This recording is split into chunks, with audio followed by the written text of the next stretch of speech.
You ever get the feeling that deep down inside your brain somewhere, there's this tiny little man in a watchtower who's just convinced it's still 1997 and the meteor is coming and he's just screaming? Are you so tired that when you lie down to go to sleep at night, your first thought is, oh good, I can finally rest? Are you so good at avoiding conflict that once you apologized to a pigeon that flew into your head? Well, great news. You're not uniquely broken. You're just living in survival mode. Today, we're going to talk about the 7 signs that your body thinks it's the main character in a disaster movie. And then, we're going to fire that tiny man in the watchtower. We're going to give him a gold watch, a firm handshake, and send him on his way.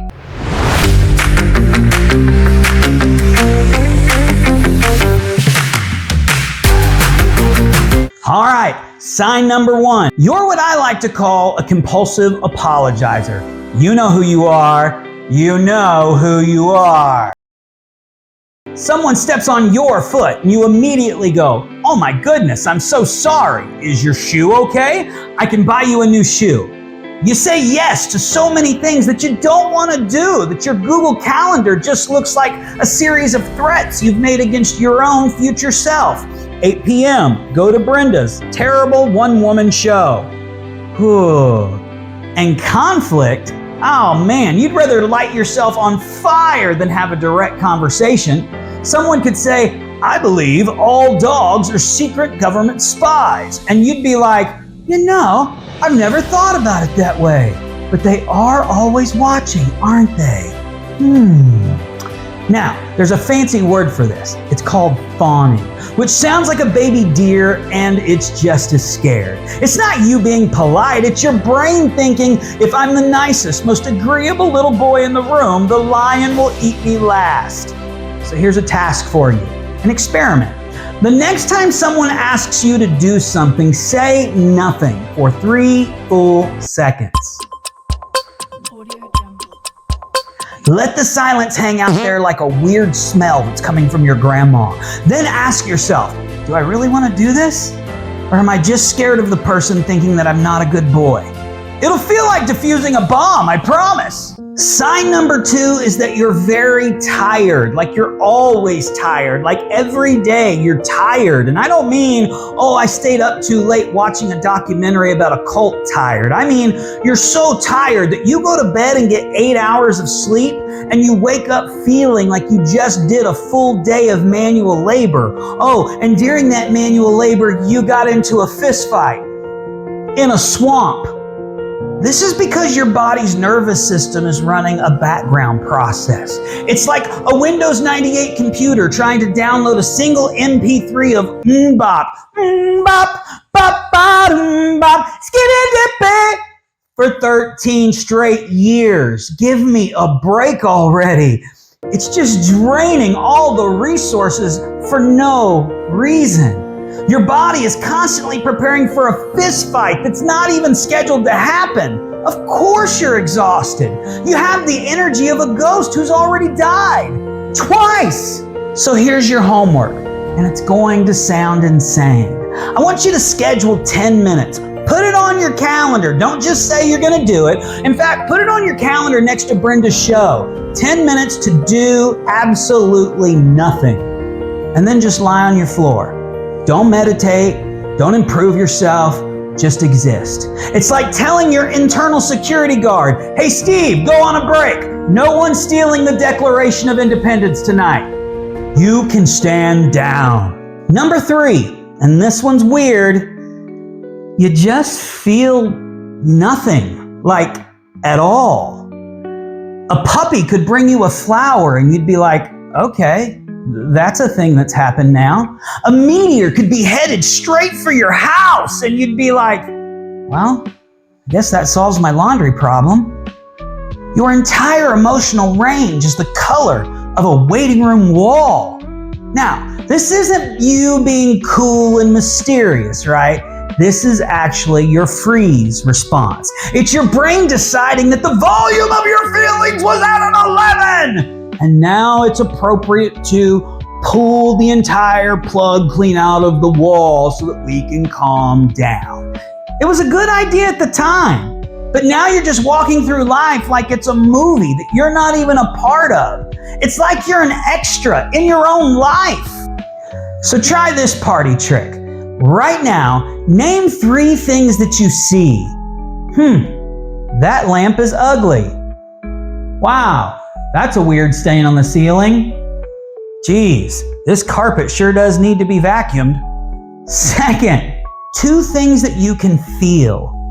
This shirt is really kind of scratchy. My foot is asleep and I'm afraid to take a step. Now, 1 thing that you can hear. A distant siren, a dog barking, the sound of your own disappointment. And look at that. Just like that. You're back in your body. It's that simple. And it's that dumb. Sign number 4 is that you are constantly on high alert. For what? We don't know. You just have this general anxiety of a chihuahua. You're walking around like you're a spy in a Cold War movie and your only mission is to buy milk. You walk into a room and you immediately clock the exits, the guy in the corner that's looking shifty, and you know that the structural integrity of this place needs some work.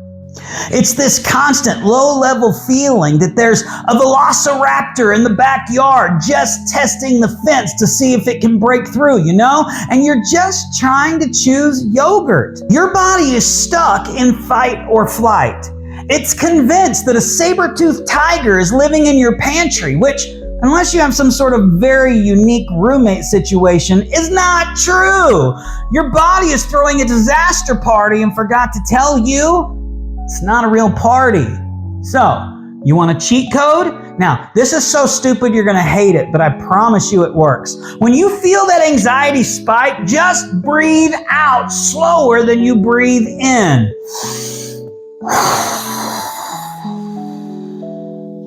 That's it. It's apparently a secret button on the back of the neck of the caveman brain that says, hey man, the tiger's gone. He went home. You can stop crouching now, dude. Now, if any of these felt a little too specific, like I've been reading your diary or reading your mail, do me a favor and comment below. Let's get a little head count of the perpetually startled out in the audience. I promise you, it's not just you. The comment section in these videos is a very safe space. Let's talk about number 5. Your emotional reactions are, shall we say, disproportionate? You're totally calm, right? You're having a nice day, and then you see someone puts a wooden spoon in the dishwasher, and suddenly you're filled with the rage of 1,000 suns!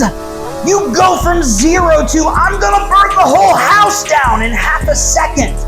There is no in between. Your emotional volume knob isn't just broken, it was never installed in the first place. That's because years of stress can wear down the emotional brakes in your brain. You're driving a Model T with no brake pads down a mountain. When something small happens, you don't just tap the brakes, you have to crash into the barn to stop. So here's what you do, and it's going to feel very silly. The next time you feel that rage monster coming, just say the name of the emotion out loud, like you're scolding a small dog. This is anger. Or, hello, uncomfortable sadness. I see you've arrived. Now, it sounds like a joke, but naming the monster is the first step to making it go away. Sign number 6 is my personal favorite because it's so insane. Your body's become a medical mystery that would stump Dr. House.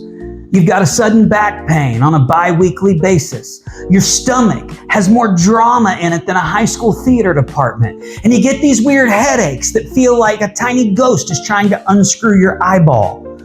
You've been to so many doctors that they know your life story, and every single one of them run all the tests, and they come back with their little clipboard and they go, well, the good news is you're perfectly healthy. And you're sitting there on fire thinking, are you looking at the right chart? That's because the stress isn't in your head anymore. It's taken up residence in your body. You see, your body is keeping the score. These aches and pains are little smoke signals that your body's sending out screaming, hello, is anybody listening to me? So let's listen. Close your eyes. Do a little checkup from the feet up and just kind of feel where the tension is. What's the haunted house up to today? Is your shoulder tight? Is your knee making some weird clicking sound? Don't judge it. Don't fix it. Just notice it. Just be like, yes, the ghost in my lower back is acting up again. Noted. Number 7, you are a PhD in avoidance, a true artist. Your social life has become so quiet you can hear the dust settling. The thought of an unexpected phone call makes you want to fake your own death and move to another country. An unknown number pops up in your brain and you immediately cycle through every person that you've wronged in your entire life, wondering which one is calling, which one is about to rip into me. It's like, oh my God, is the library book from 2003 that I never returned finally showing up in the system and they're giving me a call? Your comfort zone, which used to be your entire house, is now just one specific corner of your couch. And it's not even the comfortable corner of your couch. This is your brain trying to protect you with a giant, heavy shield. By now, the shield is so big you can't see over it. You're just bumping into the walls. So, I have a dare for you. Pick one single microscopic thing that you're avoiding. Now, I don't mean call your jerk of a father that you haven't talked to in 7 years. I'm not talking about that. I mean, open the mail. Take the trash out. Take one step so small, it's almost insulting. You're teaching your brain, see, we touched the scary thing and we didn't explode. We are a big boy now. Look, if you recognized yourself in this parade of weird behaviors, that doesn't mean you're broken. It just means you're finally reading the user manual for your own brain.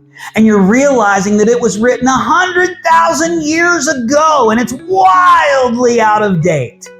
You're not broken. You're just running on old software. Healing isn't about pretending the bad stuff never happened. It's about calmly explaining to your body as if it were a very sweet but very dumb dog. A pug. I think they're the dumbest dogs. That loud noise is over, and we can come out from under the bed now. We're not just surviving anymore. We're trying to figure out how to be, well, you know, a person.